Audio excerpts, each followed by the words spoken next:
रेवत जी बदायूं से। महाराज जी आपके चरणों में कोटि कोटि प्रणाम। गुरुदेव मैं एक नाम पर नहीं टिक पाता, आपके श्री मुख से नाम महिमा सुनी तो राम नाम जपना शुरू कर दिया। फिर पूज्य राजेंद्र दास जी महाराज जी के मुख से सुना कि एक सियाजू का नाम 1000 राम नाम के बराबर है, तो सिया राम नाम जप करने लगा। कुछ दिन पहले पता लगा कि राम जी भरत भरत जपते थे, तो अब सिया राम भरत जपने लग गया। महाराज जी अब मतलब आगे का डर है। हम कहते हैं राधा राधा नाम जपने से करोड़ों नाम अलग और राधा नाम है, क्योंकि स्वयं हरि जपते हैं। हरि रसना राधा, तो अब सिया राम भरत राधा। फिर श्री पार्वती जी कहती है, सती जी कहती है कि शिव, ये 2 अक्षर नाम अनंत महिमाशाली, तो सिया राम राधा शिव। फिर कोई और मिले तो फिर आगे और जोड़ते, तो पूरा लंबा मंत्र पूरा तैयार हो जाए। कोई एक नाम पकड़ लो, सब है। आप सच्ची मानो, जो राम नाम की महिमा है वही सिया नाम की महिमा, वही हरि नाम की महिमा, वही कृष्ण नाम की महिमा, वही राधा नाम की महिमा, भगवान के अनंत नाम है। इसीलिए गुरुदेव के मुख से लिया जाता है कि अगर गुरुदेव ने कह दिया राम राम तो हमारे लिए सब कुछ राम राम है। गुरुदेव ने कह दिया राधा राधा तो हमारे लिए राधा राधा है। तो ऐसे फिर मन भटकता नहीं कि हमको तो अधिकार नहीं है सब जपने का, हमारे गुरुदेव ने हमको कहा है राधा राधा जपो, हम राधा राधा जपते। इसीलिए श्री गुरुमुख का जो नाम दिया हुआ होता बड़ी जल्दी सिद्ध हो जाता है। ऐसे नहीं महिमा सुनते सुनते जीव भटक जाता है। अब आप महिमा सब संतों की अलग अलग अनुभूति है ना। ऐसे एक भगत थे तो ज्ञानी पुरुष के पास गए तो उन्होंने कहा शिवोहम, तो शिवोहम जपने लगे। जब भगत के पास गए, प्रेमी भक्त के पास, उसने कहा दासोहम, तो बड़े परेशान हो गए कि अब हम शिवोहम जपे कि दासोहम जपे। तो शिवोहम और दासोहम दोनों उसी परमात्मा के लिए है, पर हम चल तो एक मार्ग में सकते हैं ना। शिवोहम और दासोहम एक मार्ग में चल सकते हैं। दास है प्रेम भक्ति और ये है ज्ञान अभेद भक्ति। तो हमको समझना होगा कि हम 2 मार्ग एक साथ नहीं चल सकते, एक मार्ग चल सकते हैं। सियाराम पकड़ो तो आंख मूंद के सियाराम सियाराम सियाराम सियाराम, तो कुछ नहीं, सब महिमा सुनो लेकिन बस सियाराम सियाराम सियाराम, तो पार हो जाओगे। नहीं तो जहां जहां सुनोगे, जो जो सुनोगे, क्या क्या जपोगे, कहां कहां तक जपोगे, कितना जपोगे, है कि नहीं। हाँ, अब उसमें भक्त मालवी जी में लिखा है कि 1,00,000 बार हरि हरि कहे, 1 बार हरिदास। अब बताओ क्या करोगे, है आप तो अब कैसे जोड़ोगे तुम सिया राम राधा हरिदास। कितना 1,00,000 बार हरि हरि कहे और 1 बार हरिदास। भैया ये नाम महिमा है। सब नाम समान सामर्थ्यशाली है। हमसे मान लो बात हमारी, सब नाम समान सामर्थ्यशाली है, क्योंकि सब नाम भगवान की प्राप्ति कराते हैं। तो आपको जो प्रिय नाम लगे वो पकड़ लो, आजीवन उसी से को जपो। कुछ भी महिमा सुनो तो यही सोचो कि सब हमारे नाम की ही महिमा है, प्रभु की। ये सब प्रभु के नाम है, बार बार बदलो नहीं और जोड़ो नहीं। हम ये जरूर कहते हैं कि सिया राम जपो, मतलब युगल नाम बहुत माधुरी है इसमें।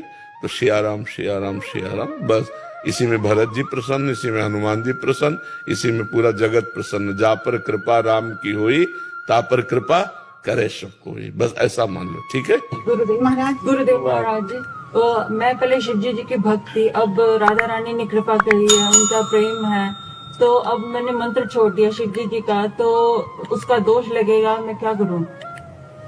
नहीं, भगत से नहीं होता। गुरु मंत्र लिया है? लिया था, मंत्र लिया था, पर थोड़ा कुछ दोष दृष्टि हो गई थी। तो मंत्र में क्या दोष दृष्टि? मंत्र किया था पर अब आस्था श्री जी में है। भाई जब तक हम अपने गुरु पर श्रद्धा नहीं रखेंगे, हमारी बात लिख लो, तब तक हम किसी भी महापुरुष से जुड़े उनसे श्रद्धा नहीं टिकेगी। अपने गुरुदेव में श्रद्धा रखते हुए, जब रस की भावना में कि बहुत दिन से भगवान शिव का मंत्र जप रहे हैं और उन्होंने कृपा करके अब राधा रानी की तरफ भेजा, तो ऐसे मार्ग से हम चल सकते हैं। लेकिन अपने गुरु पर दोष दर्शन करके, मंत्र की अवहेलना करके फिर हम ऐसे, तो ऐसे इन पर भी अश्रद्धा हो जाएगी, ऐसे ये मार्ग भी बाधित हो जाएगा। क्योंकि गुरु साक्षात परब्रह्म।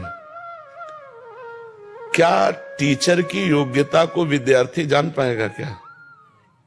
तो क्या गुरु की महिमा को हम लोग जान पाएंगे क्या?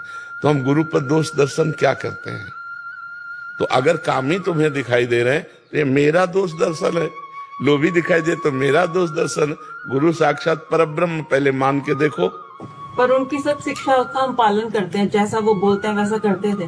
पर अब श्री जी, अच्छा, नाम दाता को ना मानो और नाम को मानो तो सिद्धि कैसे प्राप्त होगी? पर प्रभु वो अब श्री जी में आस्था है उनकी। नहीं होगी आस्था, हमारी बात मानो, नहीं होगी आस्था, क्योंकि तुमने अपराध कर दिया। पहले दोषदर्शी, पहले वहां की दोष दृष्टि मिटाओ कि हे गुरुदेव भगवान, आपका संसार में कोई कुछ भी कहे, आप मेरे परब्रह्म परमात्मा हो, नाथ मेरी ये दोष दृष्टि मिटा दो आपके प्रति। जो जब सब जगह भगवान है तो क्या गुरु में भगवान नहीं? हम ये नहीं कहते कि उनके पास जाओ, पर हमारे अंदर जो दोष दर्शन आ गया उसको तो मिटा दो। निर्दोष होकर के जब हम किसी गुरु का वर्ण करेंगे तो हमारे भाव बन पाएंगे अपने गुरु पे दोष दर्शन। मुझे तो ये समझ में नहीं आता कि गुरु में दोष दर्शन कैसे हो जाता है। कोई कह दे तुम्हारे गुरु कामी है, तो हमारी आंखें नहीं क्या कि हमारे गुरु कामी है? अगर कामी है हमारे गुरु तो भी हमारे लिए बंधनी है, लोभी है तो हमारे लिए बंधनी है। एक कामी और लोभी सांसारिक शब्द गुरु में कैसे लग सकता है?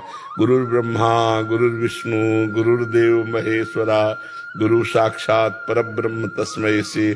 इसीलिए हम सबसे कहते हैं उनसे मंत्र लिया, उपासना लिया, एकांत हो गए, भजन किए, दंडवत किए, न दोष दर्शन न होने पाए। अगर हमारा नजदीक रहने से दोष दर्शन होता तो दूरी बना लेना चाहिए और कभी गुरु की निंदा नहीं करनी चाहिए। बड़ा मुश्किल है इस माया से पार होना, और भगवान गुरु रूप में आए हैं। अब वो कोई लीला करें, हमें बर्दाश्त नहीं हो रही वो लीला, तो हम दूरी हो जाते, पर उन पे दोष दृष्टि नहीं करते। ये बात समझनी चाहिए। अभी गुरु मंत्र जपो जो गुरु जी ने दिया, और रोज सुबह शाम गुरु जी को प्रणाम करो, उन्हीं को। वो तो पंचाक्षर मंत्र है। तो अब क्या सस्ता समझती हो क्या पंचाक्षरी मंत्र?